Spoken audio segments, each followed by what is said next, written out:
Halo semua, Assalamualaikum warahmatullahi wabarakatuh. Di sini saya bersama Abdul Rashid akan menjelaskan tentang objek pajak penghasilan, bukan objek pajak penghasilan, dan objek final pajak penghasilan. Video ini dibuat untuk menyelesaikan tugas perpajakan 2 mid semester. Sebelumnya perkenalkan, nama saya Usama Abdul Rashid dari D3 Akuntansi PK Instan kelas 426 nomor absen 22. Nah, atas penghasilan itu, penghasilan merupakan setiap tambahan kemampuan ekonomis yang diterima atau diperoleh wajib pajak baik yang berasal dari Indonesia maupun dari luar Indonesia yang dapat dipakai untuk konsumsi atau untuk menambah kekayaan wajib pajak yang bersangkutan dengan nama dan dalam bentuk apapun.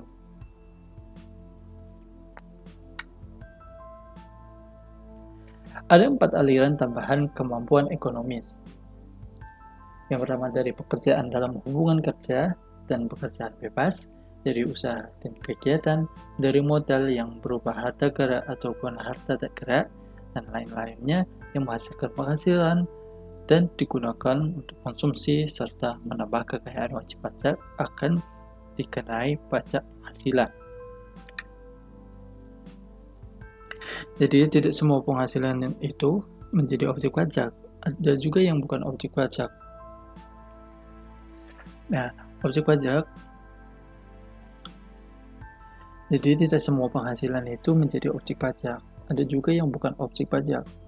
Nah, bukan objek pajak ini tidak digabungkan dengan penghasilan yang dikenakan pajak dengan tarif umum. Dengan objek pajak, ada 2 jenis tarif, yaitu tarif umum dan tarif khusus. Tarif khusus ini maksudnya yang bersifat final, sehingga terutang setiap terjadinya transaksi, sedangkan yang tarif umum akan diperhitungkan di akhir tahun. Nah, untuk mempermudah pemahaman kita tentang objek pajak, pastikan kita mengetahui apa aja yang bukan objek pajak dan apa aja pajak penghasilan yang bersifat final. Sehingga selain dari kedua tersebut, yaitu pajak yang bersifat final dan bukan objek pajak, akan termasuk ke tarif umum yang diperhitungkan di akhir tahun. Oke, langsung saja kita ke pembahasan materi yang pertama, yaitu penghasilan yang dikenakan PPh final. Kenapa sih ada PPh final? Pertimbangan antara lain yaitu mendorong investasi dan tabungan masyarakat, kesederhanaan dalam pemungutan pajak, berkurangnya beban administrasi baik wajib pajak maupun Direktorat Jenderal Pajak, pemerataan dalam pengenaan pajaknya, dan memperhatikan perkembangan ekonomi dan moneter. Karakteristik penghasilan objek PPh final yaitu penghasilan objek PPh final tidak digabungkan dengan penghasilan yang dikenakan tarif umum. Tarif pajak bersifat khusus, pajaknya terutang setiap terjadi transaksi, mekanisme pelunasannya biasanya dipotong atau dipungut oleh pihak lain, pajak penghasilan final tidak dapat dikreditkan, biaya pengeluaran tidak dapat dikurangkan, dan terakhir, tetap dikenakan pajak bersifat final walaupun mengalami rugi usaha, karena pajaknya terutang setiap terjadi transaksi, sehingga ketika usaha itu mengalami rugi usaha tetap digunakan karena pada transaksi akan dikenai pajak final. Nah, berikut merupakan penghasilan yang dikenakan PPh final. Yang pertama, bunga deposito atau tabungan dan diskon SBI surat berharga negara, bunga obligasi. Yang ketiga, penjualan saham di Bursa Efek Indonesia. Yang keempat, hadiah undian. Kelima, uang pesangon, uang manfaat pensiun, tunjangan hari tua atau jaminan hari tua yang dibayarkan sekaligus karena honorarium dan imbalan lain atas beban APBN atau APBD yang diterima PNS, anggota TNI, Polri, dan pensiunan. Yang ketujuh, penghasilan dari pengalihan hak atas tanah dan atau bangunan. Yang kedelapan, bangunan yang diterima dalam rangka bangunan guna serah. Yang sembilan, sewa tanah dan atau bangunan. Yang 10, penghasilan usaha jasa konstruksi, penjualan BBM, BBG, dan pelumas dari produsen atau importer kepada penyalur. Yang ke-12, bunga simpanan anggota koperasi. Yang ke-14, dividen atau SHU koperasi yang diterima oleh wajib pajak orang pribadi dalam negeri. Yang kelima, penghasilan istri semata-mata dari satu pemberi kerja, sehingga ketika istri itu mendapatkan penghasilan dari satu kerja, hal tersebut akan dikenai PPh final. Dan jika ada dua pemberi kerja akan dikenai penghasilan tarif umum.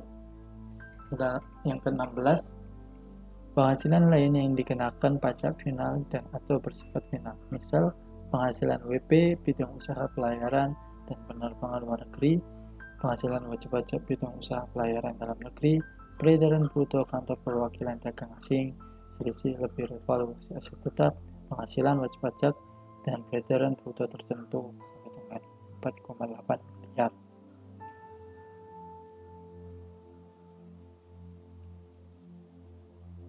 Nah,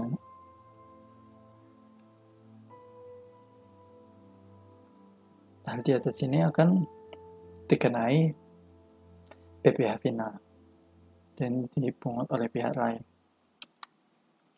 Oke, selanjutnya pembahasan yang kedua yaitu bukan objek pajak. Bukan objek pajak memiliki 7 jenis ya. Yang pertama, bantuan atau sumbangan harta hibahan. Yang kedua, warisan. Yang ketiga, natura dan atau kenikmatan. Yang keempat, pembayaran dari perusahaan asuransi. Yang kelima, bagian laba yang diterima atau diperoleh anggota CV yang modalnya tidak terbagi atas saham-saham, persekutuan, perkumpulan firma, dan kongsi termasuk pemegang unit penyertaan kontrak investasi kolektif, beasiswa yang memenuhi persyaratan, bantuan atau santunan yang dibayarkan oleh BPJS kepada wajib pajak tertentu. Yang pembahasan yang pertama, poin yang pertama yaitu bantuan atau sumbangan harta hibahan. Hal ini terjadi karena adanya pengalihan objek pajak. Nah, bantuan atau sumbangan tersebut berupa zakat dan sumbangan wajib keagamaan bagi pemeluk agama yang diakui Indonesia. Lalu ada harta hibahan. Harta hibahan ini yaitu yang diterima oleh keluarga darah dalam garis keturunan lurus 1 derajat, badan keagamaan, badan pendidikan, badan sosial, masuk yayasan, koperasi, atau orang pribadi yang menjalankan usaha mikro dan kecil.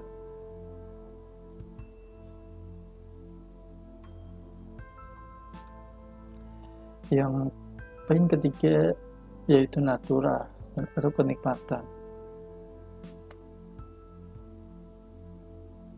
Hal ini terjadi karena adanya pengalihan objek pajak.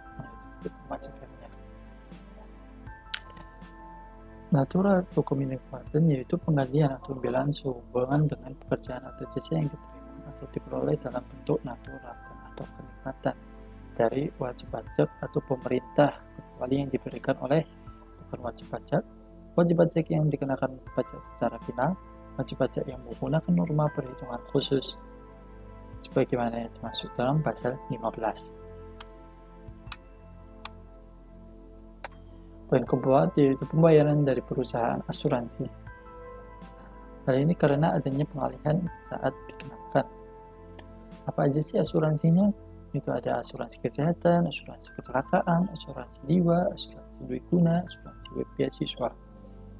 Yang poin kelima, bagian laba yang diterima atau diperoleh anggota CV, yaitu yang modalnya tidak terbagi atas saham-saham, persekutuan, perkumpulan, firma, dan kongsi termasuk pemegang unit penyerta kontrak investasi kolektif.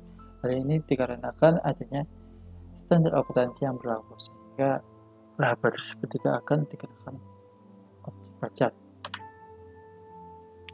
Yang keenam, beasiswa yang memenuhi persyaratan. Hal ini terjadi karena hal lain. Adapun yang maksud dari persyaratan ini yaitu beasiswa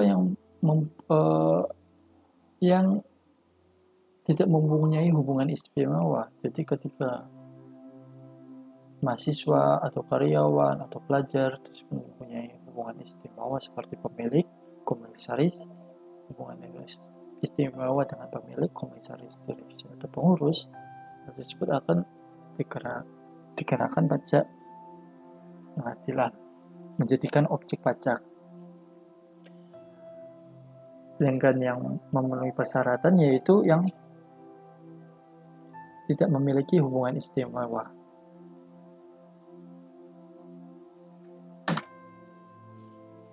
Yang ketujuh adalah bantuan atau santunan yang dibayarkan oleh BPJS kepada wajib pajak tertentu. Karena hal lain, yaitu bantuan atau santunan yang dibayarkan oleh BPJS kepada wajib pajak tertentu yang ketentuannya diatur lebih lanjut dengan atau berdasarkan peraturan Menteri Keuangan. Masyarakat tidak mampu mengalami bencana alam, musibah, mendapatkan bantuan dan atau santunan. Penghasilan yang dikenakan tarif umum ada 4, yaitu seperti yang di awal tadi, penghasilan dari pekerjaan, penghasilan dari usaha atau kegiatan, penghasilan dari investasi, penghasilan lain-lain. Penghasilan dari pekerjaan yaitu pergantian atau imbalan berkenaan dengan pekerjaan atau jasa yang diterima atau diperoleh. Termasuk apa aja sih? Yaitu gaji, upah, tunjangan, honorarium, komisi, gratifikasi, uang pensiun, atau imbalan dalam bentuk lainnya, kecuali ditentukan lain dalam Undang-Undang PPh. Yang selanjutnya yaitu hadiah dari pekerjaan atau kegiatan dan penghargaan. Adapun yang poin kedua yaitu penghasilan dari usaha atau kegiatan seperti laba, usaha, asuransi, ya kegiatan. Jadi ada suatu kegiatan sehingga penghasilan bertambah, nah nanti itu akan dikenakan menjadikan objek pajak penghasilan. Yang ketiga yaitu penghasilan dari investasi, keuntungan karena penjualan atau karena pengalihan harta. Nah, pengalihan harta ini termasuk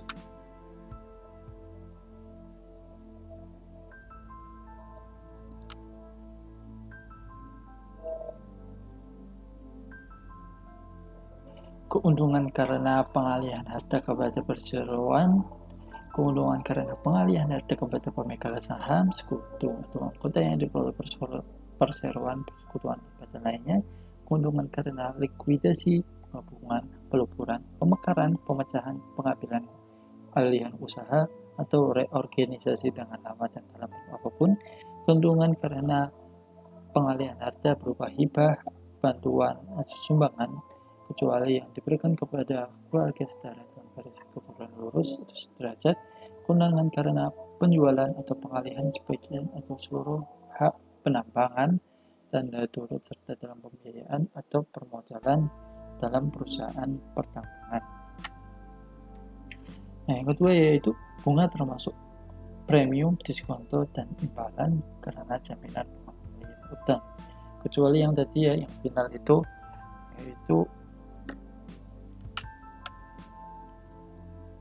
yaitu bunga tabungan deposito bersifat final.